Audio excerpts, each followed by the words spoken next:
Hello students, तो आज हम लोग स्विच केस डिफ़ॉल्ट जो टॉपिक हमने पिछले लेक्चर वीडियो में कंप्लीट कर लिया है उस पर एक प्रोग्राम देखते हैं कि कैसे प्रोग्राम को हम इम्प्लीमेंट करते हैं by using switch case default statement. तो आपका यहाँ जो प्रोग्राम है, मैं पहले प्रोग्राम डिस्कस कर देता हूँ, समझा देता हूँ, फिर इसको मैं बनाऊँगा। तो प्रोग्राम है, आपको क्या करना है, राइट ए मेनू ड्रिवन प्रोग्राम, यानी कि एक आपको मेनू ड्रिवन प्रोग्राम बनाना है जिसमें मेनू में जो ऑप्शंस होंगे फॉर फॉलोइंग ऑप्शंस क्या क्या हैं। तो जो उसका फर्स्ट केस होगा, यानी कि जो पहला ऑप्शन होगा वो एडिशन एंड सब्सट्रैक्शन होगा, मतलब addition and subtraction of two numbers. किसके लिए? ऑफ टू नंबर्स, ठीक है। दो नंबर का एडिशन और सब्सट्रैक्शन के लिए पहला वाला प्रोग्राम होगा। दूसरा जो चॉइस होगा, दूसरा जो केस होगा वो फाइंड प्रॉफिट और लॉस है ना, when CP and SP is input, है ना, is input। क्या होगा? दूसरा क्या होगा? फाइंड प्रॉफिट और loss when CP and SP यानी cost price and selling price is input. और तीसरा जो केस होगा वो होगा for calculate electricity bill as per following tariff, यानी कि तीसरा जो केस होगा वो कैलकुलेट करना है इलेक्ट्रिसिटी बिल। टैरिफ क्या कर रहा है? 0 to 100 यूनिट के लिए 5 रुपया पर यूनिट, नेक्स्ट 200 यूनिट के लिए आपको 7 रुपया पर यूनिट, 300 नेक्स्ट 300 के लिए आपको 8 रुपया पर यूनिट, और उससे एबव जो हो जाएगा 600 यूनिट से जो ज़्यादा चला जाएगा उसको 10 रुपया पर यूनिट, यानी इसमें यूनिट इनपुट करना होगा। इसको समझ लीजिए। ये लास्ट वाला जो आपका केस है उसमें क्या करा है, 0 से लेकर 100 यूनिट तक रहेगा। तो जो भी यूनिट कंज्यूम्ड हुआ होगा, जो यूनिट का वैल्यू अगर 0 to 100 यूनिट तक होगा, तो जो यूनिट कंज्यूम्ड हुआ होगा उसमें क्या होगा, यूनिट इंटू हो जाएगा 5 रुपीज़, ठीक है। और अगर वो 0 to 100 तो है, लेकिन 100 से भी ज़्यादा निकल गया, क्रॉस कर गया, एबव हो गया है, बट लेस देन कहाँ तक है? लेस देन कहाँ तक है? 200 नेक्स्ट 200 यानी कि 300, 100 के बाद नेक्स्ट 200 यानी कि 300 तक, यानी कि 0 to 100 और 100 से 300, यानी इसके 100 और 300 के बीच में है। जो यूनिट का वैल्यू है वो किसके बीच में है? 100 से 300 के बीच में है ना। तो 100 से 300 के बीच में है, तो उसमें फर्स्ट 100 यूनिट का तो उसको देना होगा इंटू 5 करके, फर्स्ट 100 यूनिट तक तो उसको 5 इंटू करके देना है। बट उसमें आगे क्या प्लस होगा, तो अगर 100 से एबव है और 300 से तक में है, तो हमको पता करना हो कि 100 से कितना एबव है। हो सकता है कि 200 एबव हो, 150 एबव हो, 65 यूनिट एबव हो, 65 यूनिट। तो वो कैलकुलेट कैसे करेंगे? तो जो यूनिट है उसमें से ये 100 यूनिट जिसको कैलकुलेट कर चुके उसको माइनस कर देंगे, तो जो बचा हुआ यूनिट होगा वो इधर आएगा, इसमें इस रेंज में आएगा, और जो इस रेंज में वैल्यू आएगा उसको मल्टीप्लाई करना है हमको किससे? 7 रुपीज़ से, ठीक है। इसी तरह अगर यूनिट का वैल्यू आपका 300 को क्रॉस कर गया है, 300 को क्रॉस कर गया है और क्रॉस करके नेक्स्ट 300 तक में है, यानी कि 300 प्लस 300 कितना हो जाएगा? 3 3 6 600, यानी कि 600 तक में है, तो पहला 100 यूनिट का तो उसको देना है 5 रुपये के हिसाब से, ठीक है।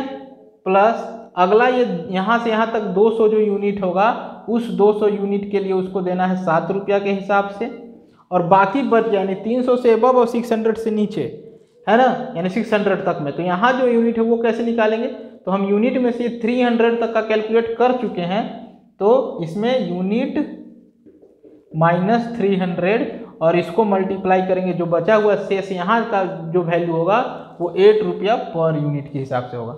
लेकिन अगर सपोज यूनिट का वैल्यू है ना 600 को भी क्रॉस कर गया, ग्रेटर देन 600 निकल गया, तो उस केस में जो कैलकुलेशन होगा, फर्स्ट 100 यूनिट का तो आपका हो जाएगा 100 इंटू 5, है ना, 5 रुपया पर यूनिट। नेक्स्ट जो आपका प्लस 200 यूनिट का जो है, 200 यूनिट का वो क्या हो जाएगा? 7 से मल्टीप्लाई होगा, और प्लस नेक्स्ट जो 300 यूनिट है उस यूनिट का, यानी कि यहाँ वाला जो वैल्यू है उसको मल्टीप्लाई करेंगे हम 8 से, और इससे जो आगे निकल गया, तो आगे कितना निकला वो कैलकुलेट करने के लिए यूनिट में से ये 3 2 5 600 यूनिट को हम माइनस कर देंगे, क्योंकि उसका ऑलरेडी इधर कैलकुलेट हो गया, और जो बचा हुआ यूनिट होगा उसको 10 से मल्टीप्लाई कर देंगे, तो ये हमारा यूनिट निकलेगा। और वो चार्ज है ना, ये हमारा जो चार्ज कैलकुलेट होगा दैट उसको हमको प्रिंट करना है। तो ये तीसरा चॉइस में है। तो ये तीनों चॉइस समझ में आ गया। 3 प्रोग्राम है अलग अलग, लेकिन तीनों को क्या करना है, कंबाइन करके एक के अंदर रखना है। तो ये किसके थ्रू पॉसिबल होगा, स्विच केस के थ्रू। एग्जीक्यूट इनमें से कोई एक ही होगा एक बार में, एट ए टाइम कोई एक ही एग्जीक्यूट होगा, तीनों एग्जीक्यूट नहीं होगा एक साथ, ठीक है। और वो डिपेंड करेगा यूजर के चॉइस पर। यूजर चाहेगा पहला वाला एडिशन सब्ट्रैक्शन करना तो एडिशन सब्ट्रैक्शन करेगा, अगर वो चाहेगा प्रॉफिट लॉस निकालना तो दूसरा चॉइस सेलेक्ट करेगा, अगर वो चाहता है बिल कैलकुलेट करना इलेक्ट्रिसिटी बिल तो वो थर्ड चॉइस सेलेक्ट करेगा, ठीक है। तो हमको यहाँ पर चॉइस बेस्ड यानी कि मेनू ड्रिवन प्रोग्राम बनाना है। तो कैसे बनाएंगे, हम पूरा लिख देते हैं। यहाँ पर आपको सबसे पहले क्या लिखना है, तो इंपोर्ट करना होगा। इंपोर्ट क्या करना होगा, जावा डॉट यूटिल डॉट स्कैनर, है ना। इसके बाद आपको क्या करना है, क्लास आप मेनू बना देते हैं, क्लास का नाम मेन्यू रख देते हैं, है ना। अब इसके अंदर आप क्या करेंगे, public static void main, public static void main और स्ट्रिंग args। हम पूरा कोड लिख रहे हैं, ये हर बार आपको लिखना है इतना ही सब चीज। हम यहाँ आज पूरा कोड लिख रहे हैं। नेक्स्ट इसके अंदर आपको क्या करना है, स्कैनर का ऑब्जेक्ट बनाना होगा। तो स्कैनर का ऑब्जेक्ट बना लेते हैं, sc is equal to new scanner, है ना। और यहाँ पर क्या हो जाएगा, सिस्टम डॉट इन, ठीक है। हो सकता है इरेज भी करना पड़े, है ना। तो अब इसके बाद यहाँ पर हम कुछ मेमोरी हमको क्या करना, मेनू डिस्प्ले करना है। तो मेनू डिस्प्ले करने के लिए यहाँ पर हम स्पेस छोड़ दिए कि शायद कोई मेमोरी हमको बनाना पड़े, डेटा मेंबर, तो हम यहाँ पर बनाएंगे, है ना, मेमोरी क्रिएट करेंगे, इसलिए स्पेस हम यहाँ छोड़ रहे हैं। यहाँ पर मेनू डिस्प्ले करने के लिए हमने लिखा system dot out dot print. अब ये हम शॉर्ट में लिख दिए हैं, बट आपको ये पूरा लिखना होगा, system dot out dot print. Already मैंने बताया कैसे लिखना है, वैसे लिखिएगा। प्रिंट ln कर लीजिए, ऊपर में आप इस तरह से डैश डैश प्रिंट करके मेनू लिख दीजिए, है ना। डैश डैश आपके कीबोर्ड में होता है ना, डैश डैश का सिंबल, वो की प्रेस करके और मेन्यू लिख के डिस्प्ले कर लीजिए। Then system dot out dot print ln, पहला ऑप्शन 1 नंबर में लिखिए addition and subtraction, addition and subtraction,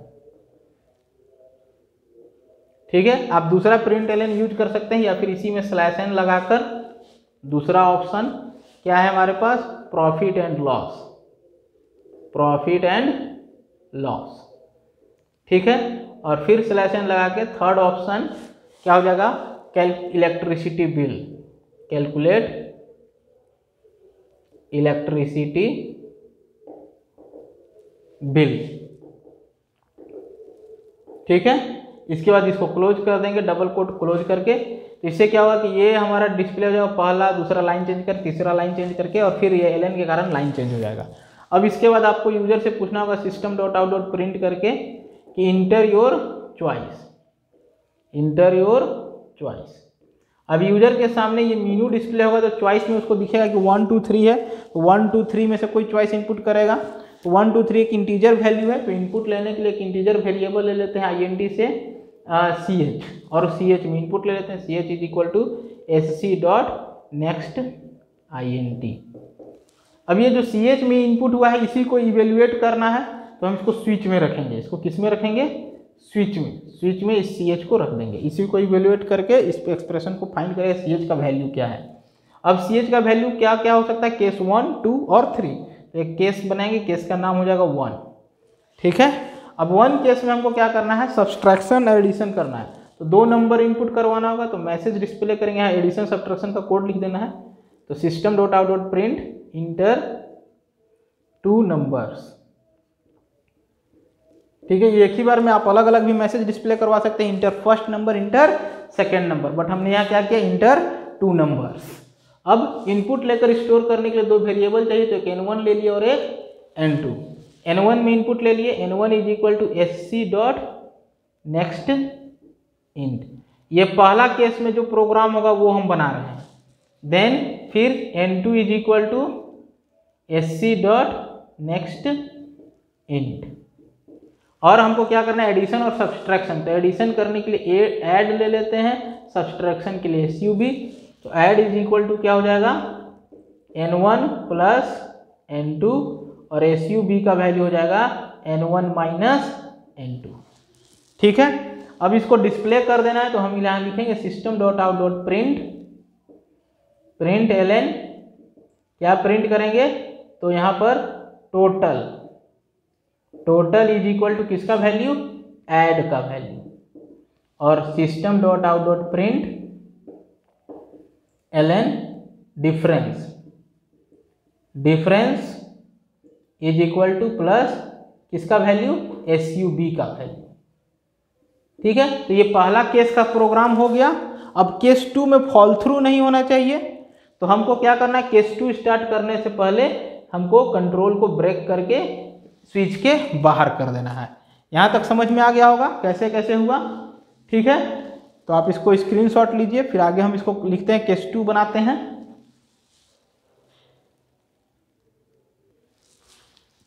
देखिए अब इसका केस 2 देखिए, केस 2 क्या हो जाएगा, यहाँ हम केस 2 बनाते हैं, केस 2।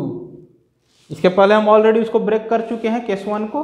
अब केस 2 में हमारा क्या है, तो केस 2 में हमारा है प्रॉफिट एंड लॉस। जब हमारा CP और SP, तो दो वेरिएबल चाहिए CP SP। आप N1 N2 को CP और SP के लिए यूज कर सकते हैं, बट हम यहाँ पर आपके लिए CP और SP नाम का दो वेरिएबल ले लेते हैं। और यहाँ पर यूजर से बोलेंगे system dot out dot print, इसमें प्रॉफिट लॉस का पूरा प्रोग्राम लिखना होगा, इंटर कॉस्ट प्राइस। केस 2 दिख रहा है आपको, केस 2 ज़्यादा हाइट में हो गया, इसको थोड़ा सा नीचे कर देते हैं। क्या हो जाएगा हमारे पास यहाँ पर, केस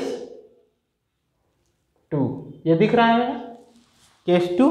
केस 2 में हमारे पास क्या हो जाएगा, तो system dot out dot print inter cost price. ठीक है, ये किस में इनपुट होगा, तो CP वेरिएबल में इनपुट ले लेंगे, SC dot next int, then system dot out dot print enter selling price. ये किस में इनपुट होगा, SP में SC डॉट नेक्स्ट इंट। ठीक है, और हम क्या निकालेंगे अब, प्रॉफिट या लॉस। तो वो कैसे फाइंड होगा, तो if CP is greater than SP, तो CP अगर बढ़ा है तो लॉस, तो इसमें हमारा क्या कैलकुलेट होगा, लॉस वेरिएबल यहाँ पर लेना होगा। तो हम यहाँ नीचे ले लेते हैं इंट में लॉस, और प्रॉफिट के लिए ले लेते हैं P। तो लॉस इज इक्वल टू क्या हो जाएगा, CP माइनस SP, और इसको प्रिंट कर देंगे। तो system dot out dot print क्या हो जाएगा, मैसेज में लॉस डबल कोट के अंदर है ना, इसको और अच्छे से लिख दे रहे हैं, print loss is equal to किसका वैल्यू प्रिंट करेंगे, लॉस वेरिएबल का। और ये क्लोज, इसी का एल्स में आने का मतलब है कि SP बड़ा है, तो हम यहाँ प्रॉफिट कैलकुलेट करेंगे। इसके एल्स में प्रॉफिट यानी कि P is equal to SP minus CP, और इसमें हम क्या प्रिंट करेंगे, system dot out dot print profit, और प्रॉफिट इज इक्वल टू किसका वैल्यू प्रिंट करेंगे, P का वैल्यू प्रिंट करेंगे। तो इस तरह से ये केस भी खत्म। इस केस 2 में जो प्रॉफिट लॉस निकालना था वो हमने निकाल के प्रिंट कर दिया। अब इस केस 2 से केस 3 में फॉल्ट थ्रू नहीं हो, तो इसको हमको क्या कर लेना है, ब्रेक। ठीक है, ब्रेक कर लेंगे। अब हम स्टार्ट करते हैं केस 3। तो हम यहाँ पर केस 3 लिखते हैं, केस 3। ठीक है, केस 3। अब केस 3 में आपको क्या करना है, तो केस 3 में आपको इलेक्ट्रिसिटी बिल निकालना है। इलेक्ट्रिसिटी बिल में आपका क्या इनपुट होगा, यूनिट कितना कंज्यूम कर रहा है कस्टमर। तो उसको हम यहाँ एक वेरिएबल ले लेते हैं यूनिट, और हमको कैलकुलेट करना है अमाउंट, जो उसको चार्ज होगा, अमाउंट जो होगा वो कैलकुलेट करना है। दो वेरिएबल हमको यूज करना होगा, तो यूनिट और अमाउंट नाम का दो वेरिएबल हमने यहाँ बना लिया। अब क्या करेंगे, इसमें इनपुट क्या लेना है, तो system dot out dot print inter क्या करना है, unit consumed by customer, inter unit consumed by customer. ठीक है, ये किस में इनपुट ले लेंगे, तो यूनिट वेरिएबल जो लिए हैं उसमें इनपुट ले लेते हैं। Unit is equal to SC dot next int, हो गया। अब इसी केस 3 में हमको और क्या करना है, अब हमको चार्ज अमाउंट यानी कि जो अमाउंट होगा वो कैलकुलेट करना है। ठीक है, तो वो कैलकुलेट कैसे करना है, तो इधर वाला हम इरेज करते हैं, वहाँ अब स्पेस नहीं बचा तो इधर हम बना रहे हैं, इसको इरेज कर दे रहे हैं।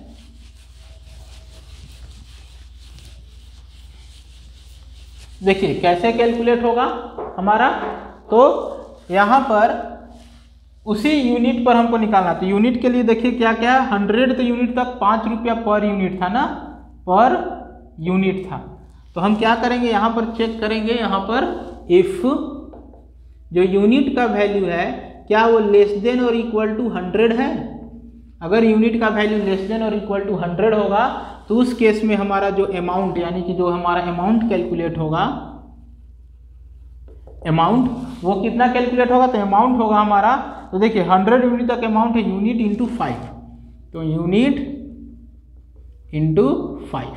बट अगर वो ग्रेटर देन 100 निकल गया, मतलब इक्वल टू भी नहीं है, ग्रेटर हो गया, तो ग्रेटर हो गया तो हो सकता है कि वो 500 हो, 900 हो, तो हमको ये चेक करना होगा कि 300 तक, 100 से बड़ा बट 300 से छोटा।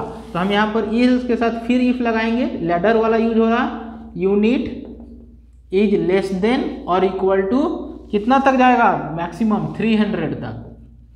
तो इस केस में हमारा जो अमाउंट कैलकुलेट होगा, अब कहिएगा कि सर यूनिट इंटू 5 यहाँ कैलकुलेट कर दिए तो उसको यहाँ नहीं करना, ऐसा नहीं है। अगर ये रन ही, ये फॉल्स हो जाएगा तो ये रन ही नहीं करेगा, और ये अगर रन नहीं करेगा तो कभी ये कैलकुलेट नहीं होगा, तो यहाँ आकर दोबारा हमको कैलकुलेट करना होगा। तो फर्स्ट 100 यूनिट के लिए आपको 100 इंटू 5 कर लेना है और प्लस कर लेना है। तो प्लस कैसे निकालेंगे, तो यूनिट माइनस 100 यूनिट का कैलकुलेट कर चुके और बाकी बचे हुए यूनिट को मल्टीप्लाई बाई 7 कर लेंगे। ठीक है, बट हो सकता है 300 से भी ज़्यादा यूनिट कंज्यूम कर लिया हो, तो इसमें इस एल्स में आएगा। इस एल्स में आने का मतलब ग्रेटर देन 300 है ना, ग्रेटर देन 100 है तो फॉल्स हुआ, 300 है तो भी फॉल्स हो गया। इसमें आने के बाद अब देखना है कि 600 तक मैक्सिमम जाना चाहिए, तो हम फिर यहाँ इफ लगाकर चेक करेंगे कि जो यूनिट कंज्यूम्ड हो रहा है वो लेस देन और इक्वल टू 600 होना चाहिए। ठीक है, और इसमें हम अमाउंट जो कैलकुलेट करेंगे, उस अमाउंट को कैलकुलेट करने का पहला 100 यूनिट तक को मैं 5 से मल्टीप्लाई, देन प्लस अगला 200 यूनिट का 7 से मल्टीप्लाई, 200 इंटू 7, और बाकी बचा हुआ यूनिट यानी कि 300 यूनिट का कैलकुलेट कर दे तो माइनस 300, और ये मल्टीप्लाइड बाई 8, मल्टीप्लाइड बाई 8। ठीक है, तो ये हमारा कैलकुलेट हो गया। अब हो सकता है कि 600 यूनिट से भी ग्रेटर देन इनपुट हो जाए यूनिट का वैल्यू, तो अगर 600 से भी ज़्यादा इनपुट हो गया तो वो इसमें आ जाएगा एल्स में, और इसमें हमको कोई लिमिट नहीं है, 600 से आगे सभी के लिए हमको 10 रुपया चार्ज करना है। तो इसमें जो अमाउंट कैलकुलेट होगा, amount is equal to, amount variable में जो कैलकुलेशन होगा वो 100 यूनिट के लिए 5 से मल्टीप्लाई, प्लस नेक्स्ट 200 यूनिट के लिए 7 से मल्टीप्लाई, प्लस नेक्स्ट 300 के लिए किससे 8 से मल्टीप्लाई, और बचा हुआ यूनिट तो 100, 200, 300 और 3 600 यूनिट का कंज्यूम का निकाल चुके, तो बाकी बचा हुआ यूनिट यानी यूनिट माइनस 600, यूनिट माइनस क्या करेंगे 600 इंटू कितना इसका होगा 10 रुपया पर यूनिट। ये कैलकुलेट हो गया हमारा, है ना। अब इस कैलकुलेशन के बाद हमको क्या करना है, अमाउंट को डिस्प्ले करना है। तो अब ये इरेज कर देते हैं, ये वाला हम ऑलरेडी समझा दिए भी हैं और प्रोग्राम में भी हम इसको लिख चुके।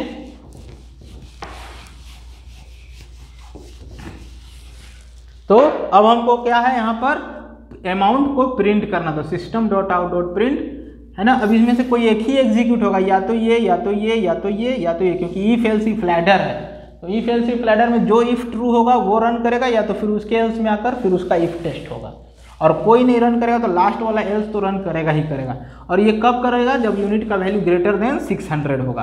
तो यहाँ पर हमारा क्या करना है, total paid amount, bill input हो गया था, यूनिट कितना कंज्यूम किया, इसके बाद कैलकुलेशन हुआ और हम यहाँ प्रिंट करते total paid amount is equal two plus amount का वैल्यू। ठीक है, तो इस तरह से हमारा ये केस 3 भी खत्म हो गया। अब 3 ही केस था, आप शुरू में देखो इरेज कर दिए हम प्रोग्राम, लेकिन 3 ही केस था। इसके बाद हम केस क्या करेंगे, ब्रेक करेंगे, ये केस भी खत्म, ताकि फॉल थ्रू होकर नेक्स्ट में ना जाए।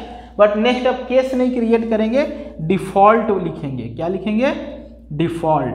डिफ़ॉल्ट कब होगा? तो सपोज यूजर ने इनपुट कर दिया केस नंबर 4, यहाँ पर 3 ही केस है 1 2 3 और यहाँ पर इंटर योर चॉइस, तो यूजर इनपुट इंटर कर दिया 4, तो 4 के केस में ये किसी केस के साथ मैच नहीं होगा, 5 के केस में नहीं मैच होगा, माइनस में भी इनपुट कर दिया तो मैच नहीं होगा, तो उस केस में डिफ़ॉल्ट पे ट्रांसफर होगा। और डिफ़ॉल्ट में हमको क्या प्रिंट करना है? system.out.print invalid choice, invalid choice या इनवैलिड एंट्री, है ना, invalid entry try again, try again, इस तरह का कुछ मैसेज दे देंगे ताकि यूजर को समझ में आ जाए कि उसने गलत कोई चॉइस प्रेस कर लिया, जो चॉइस था उसके अलावे किसी दूसरे चॉइस को वो सिलेक्ट कर चुका है।